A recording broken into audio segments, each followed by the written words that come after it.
Olá, tudo bem?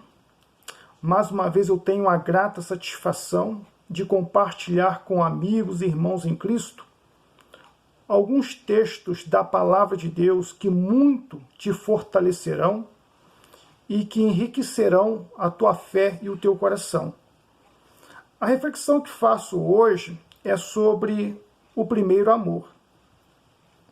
E essa reflexão se dará em cima de Apocalipse, capítulo 2, do versículo 1 ao versículo 7, que diz: Ao anjo da igreja de Éfeso escreve isto, diz aquele que tem na mão direita as 7 estrelas, que anda no meio dos 7 candeeiros de ouro.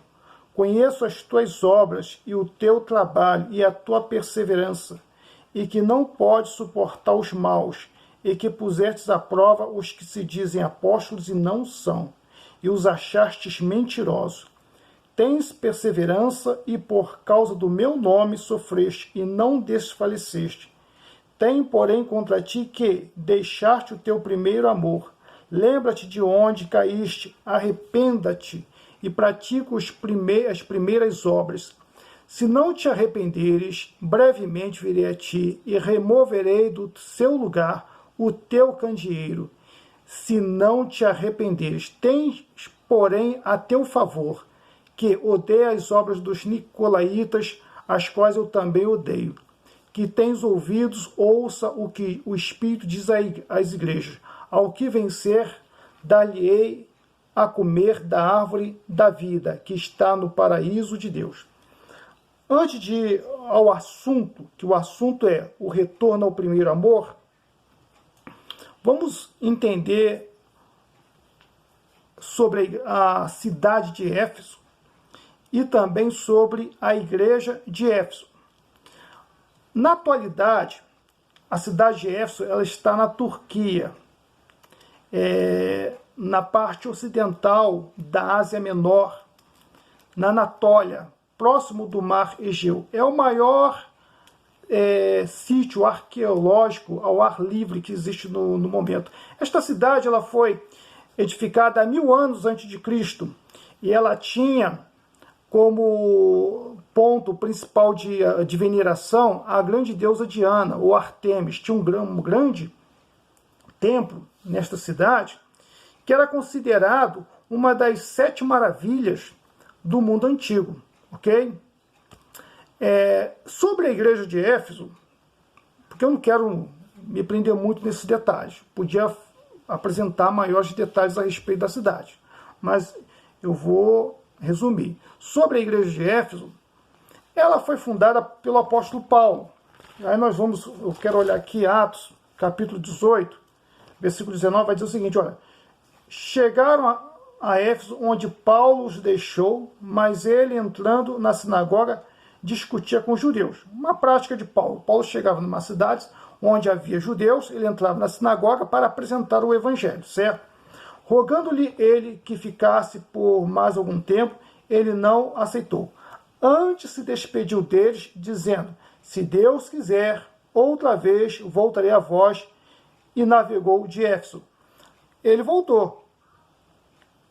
E a volta dele está aqui logo no capítulo 19 de Atos, a partir do versículo 8. Paulo entrou na sinagoga e falou ousadamente por 3 meses. Olha, 3 meses. Discutindo e persuadindo acerca do reino de Deus. Certo? Versículo 9. Mas como alguns deles se endurecessem e não obedecessem, falando mal do caminho, perante a multidão, retirou-se deles. Levou consigo os discípulos e discutia todos os dias na escola de Tirano. Agora olha só, versículo 10. Durou isto 2 anos, de modo que todos os que habitavam na Ásia ouviram a palavra do Senhor Jesus, tanto judeus como gregos. É claro, se formos olhar o restante do capítulo, nós vamos ver vários acontecimentos aqui, como uma grande multidão, entendeu? Em defesa do culto a Diana, violência, ameaças de morte, entendeu? Tumulto. Mas eu não quero me prender nisso aqui não. Mas veja bem, eu só quero demonstrar pela palavra de Deus que Paulo foi o fundador desta igreja. A cidade era a segunda cidade mais importante do Império Romano, porém a mais importante na Ásia Menor. Um centro cultural, comercial e idólatra. E a igreja, ela cresceu ali. Mas agora eu quero voltar a Apocalipse capítulo 2, para mim começar a discorrer sobre a igreja.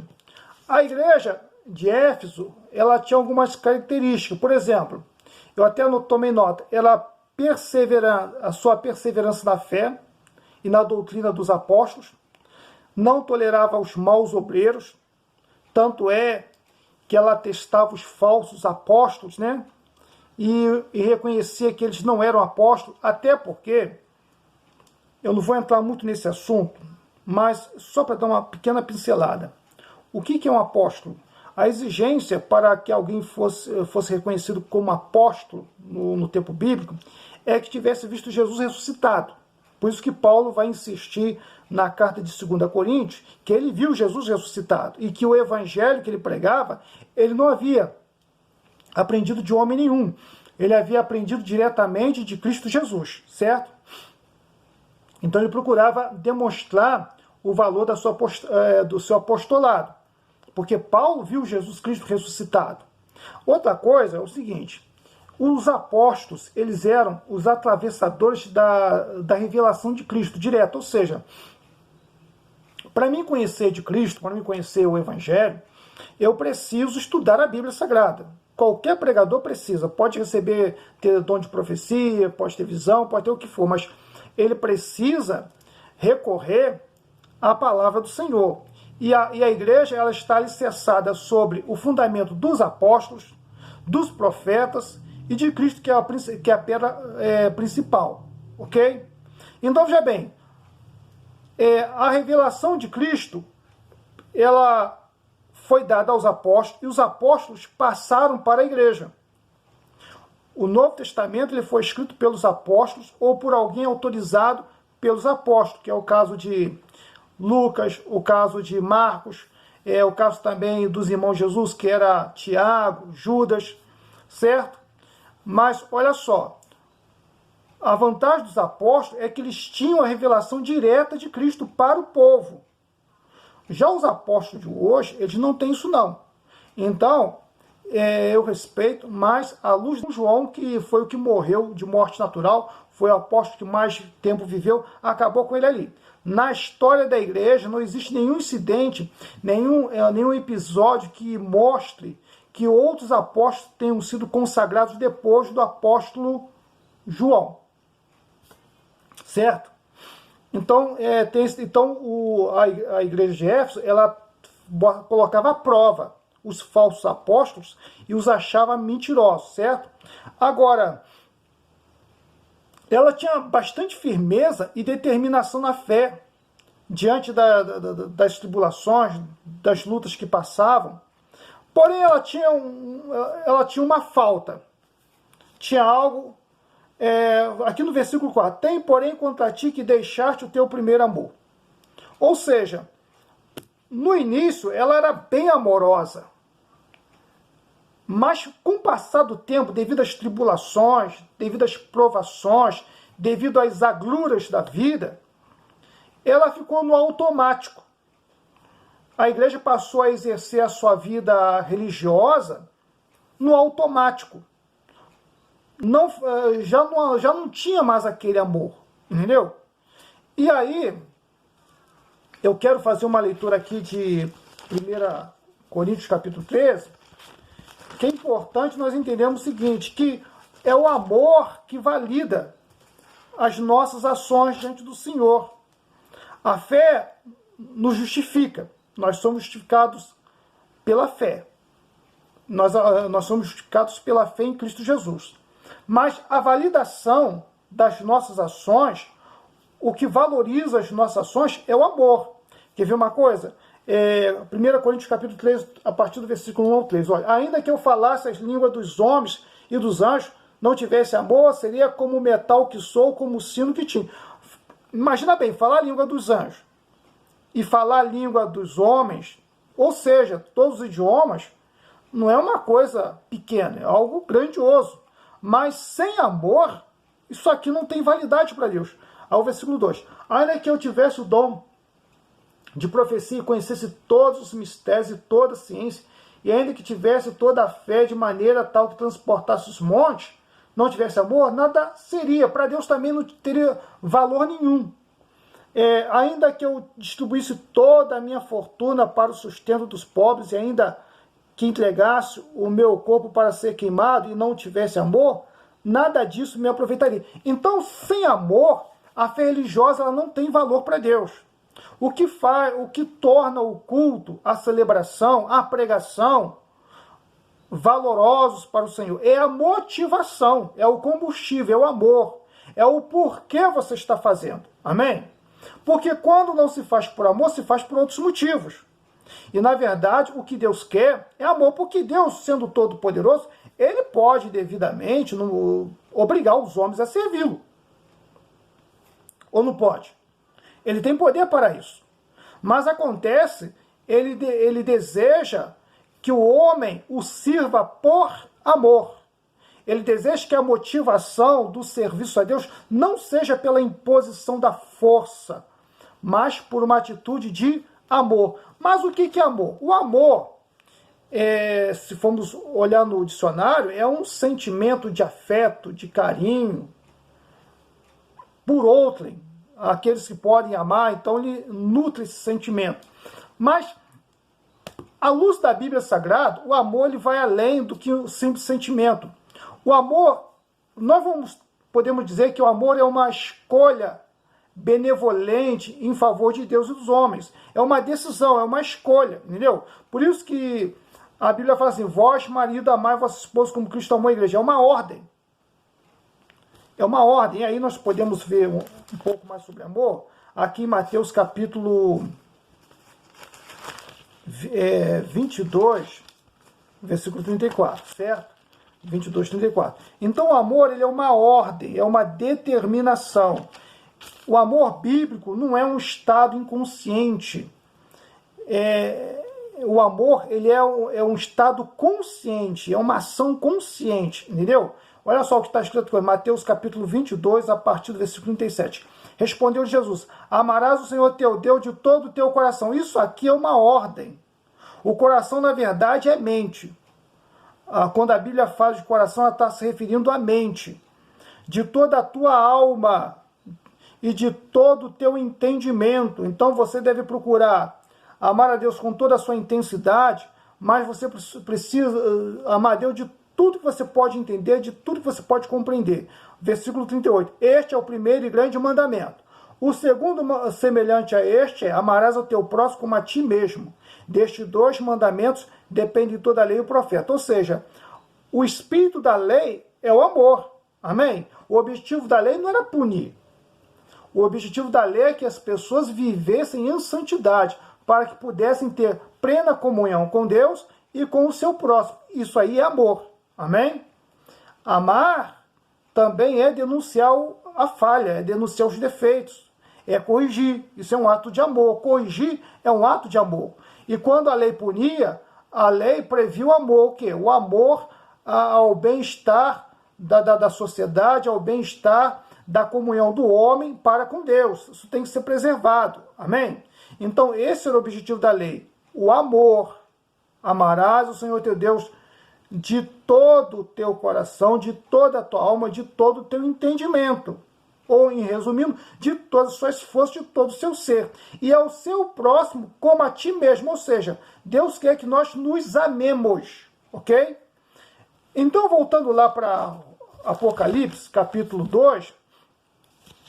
Então, a queixa de Cristo é que a igreja de Éfeso, ela havia deixado o seu primeiro amor. E ela deveria ver onde ela caiu para começar a praticar as antigas obras.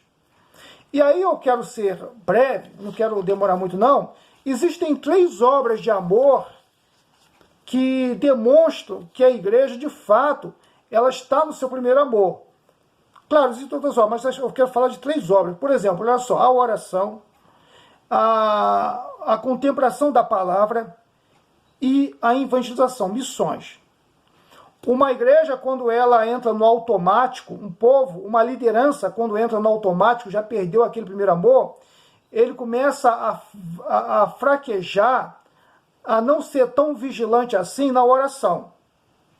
Se percebe que os cultos, muitas vezes, tem muita atração, tem muita novidade, tem muita coisa, mas olha que quase não tem oração. Já começou por aí. Eu falei palavra. Tem muita música, muita oportunidade, e a palavra, o tempo da palavra é um tempo bem reduzido. E muitas vezes a mensagem do pregador... Por exemplo, vou dar um exemplo. Eu já vi pregador começar a pregar sem ler o texto bíblico. Pode reparar que a mensagem dele não é uma mensagem muito assim na Bíblia, não é uma mensagem muito expositiva, textual. É uma mensagem muito aleatória, ou muito humanista. É uma mensagem muito humanista, entendeu? É muito humanista. Ou seja, você percebe que ele podia pregar melhor, entendeu? E outra coisa, missões. Pode-se perceber que não há muito investimento em missões, não há muito interesse em missões, não há muito interesse em evangelização. E é nisso aí que eu quero pegar, eu quero me ater mais nessa questão da evangelização. Porque veja bem, o primeiro objetivo de Deus, depois da queda do homem, é o resgate. Aí temos um texto que nós nunca podemos esquecer, sempre meditar. João 3,16. Porque Deus amou o mundo de tal maneira que deu o seu Filho unigênito para que todo aquele que nele crê não pereça, mas tenha o quê? A vida eterna. Ponto. Então, quando a igreja ela está no seu primeiro amor, ela está em unidade com Deus e ela sente em si essa necessidade de cumprir o desejo de Deus, que é alcançar vidas para Cristo Jesus. Os membros querem evangelizar. Eles pegam um folhetinho e dão lá para o seu vizinho, convida, entendeu? Eles querem evangelizar, eles saem para fazer evangelismo. A liderança organiza a igreja para fazer evangelismo, entendeu? E veja bem, é raro se ver hoje conferência de missões, congresso de missões. Quase não se fala de missões na igreja. E quando fala no automático.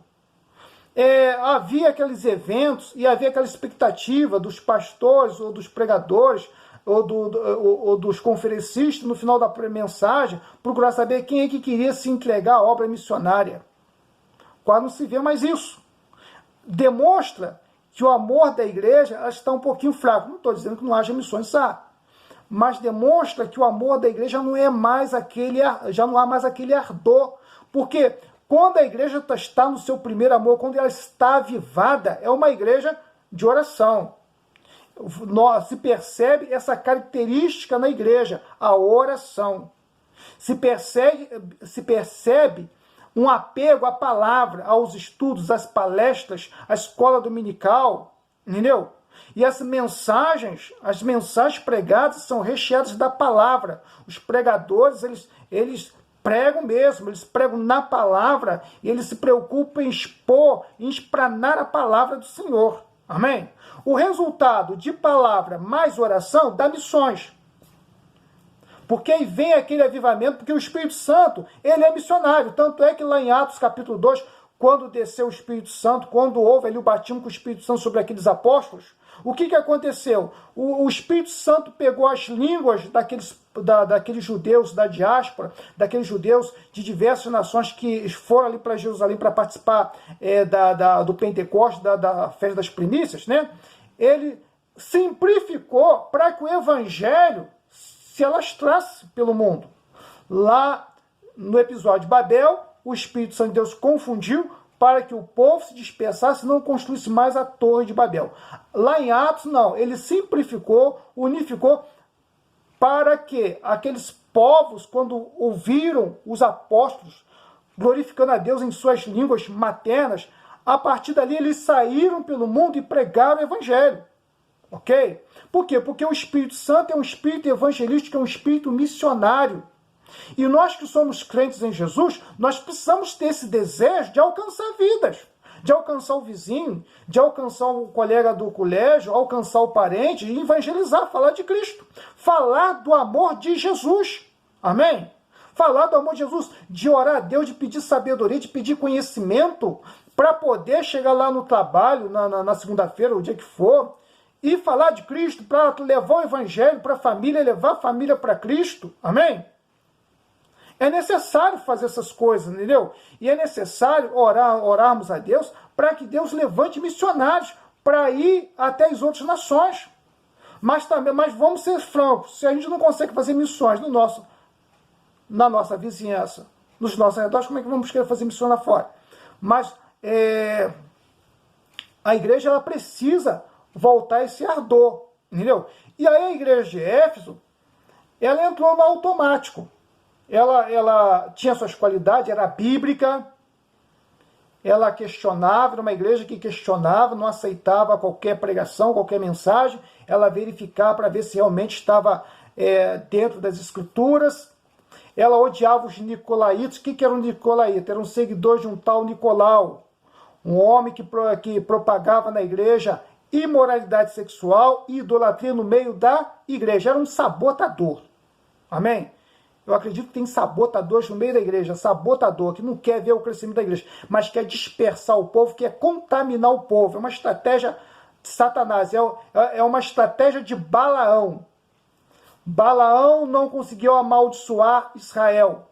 Balaão foi alugado por Balaque para amaldiçoar Israel. Mas o Espírito de Deus não permitiu. Olha o que Balaão fez. Mandou Balaque colocar umas prostitutas, mulher da vida lá, umas garotas de programa, na frente lá dos israelitas. Os israelitas se entregaram à prostituição e aí Deus exerceu o juízo. Então esse Nicolau aqui, ele está sendo usado por Satanás para contaminar o povo e tirar a atenção da santidade. Então, os efésios odiavam essa carnalidade, essa hipocrisia.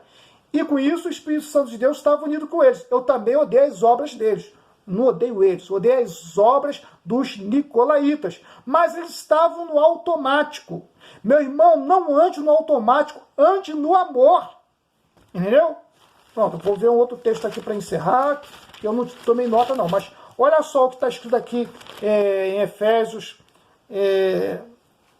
5, versículo 1. Olha, sede, pois, imitadores de Deus, como filhos amados. Bom, como filhos amados. Versículo 2. Andai em amor, como também Cristo vos amou, e se entregou a si mesmo por nós, em oferta e sacrifício a Deus, em cheiro suave. Amém?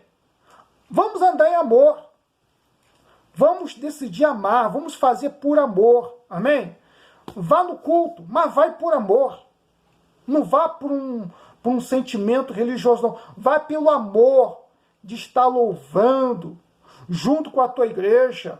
Vá pelo amor de ouvir a mensagem do Senhor. Aliás, ame a sua igreja. Sua igreja tem falhas e defeitos, mas ame a sua igreja. Ame seu pastor. Ame o povo de Deus. Amém?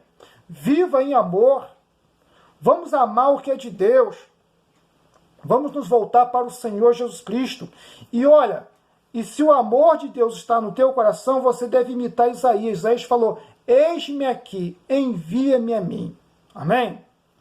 E se você realmente ama o nosso Deus, você guarda as palavras dele no seu coração. Porque aquele que ama a Deus de verdade, ele guarda a palavra de Deus em seu coração. O que acontece? O que acontece é que o Espírito Santo passa a enchê-lo da sua presença. Quer ser cheio do Espírito Santo? Se entrega mais nas mãos de Deus. Aliás, amar é se entregar. Tanto, por exemplo, se você ama a Deus, você se entrega para Deus. Porque Deus amou o mundo de tal maneira que Deus se entregou na pessoa de Cristo. Se você ama a sua esposa, você se entrega para ela, essa esposa. O marido, essa esposa se entrega para o marido. Então o pai ele se entrega para o filho e o filho se entrega para o pai. Amém? Nós abrimos os nossos corações, nós nos colocamos à disposição daqueles que nós amamos, gratuitamente, sem dificuldade nenhuma. Agora, quando uma pessoa não gosta da outra, ela foge, ela evita, ela atravessa a rua, anda na outra calçada, mas quando você gosta de alguém, quando você quer bem a alguém, você se aproxima. Amém? Então, vamos amar o nosso Deus, vamos amar a palavra do Senhor, vamos viver no primeiro amor. Eu só vou falar até aqui só, porque eu creio que o Espírito Santo pode falar ao teu coração e pode transformar a tua vida. Vou fazer uma breve oração. Senhor Deus, louvado seja o teu santo nome. Aviva o amor. Desperta o amor deste homem e desta mulher. Senhor, que venhamos a amar mais a tua obra, que venhamos a amar mais a tua palavra, amar mais a tua presença e amar o nosso próximo, meu Pai, como a nós mesmos.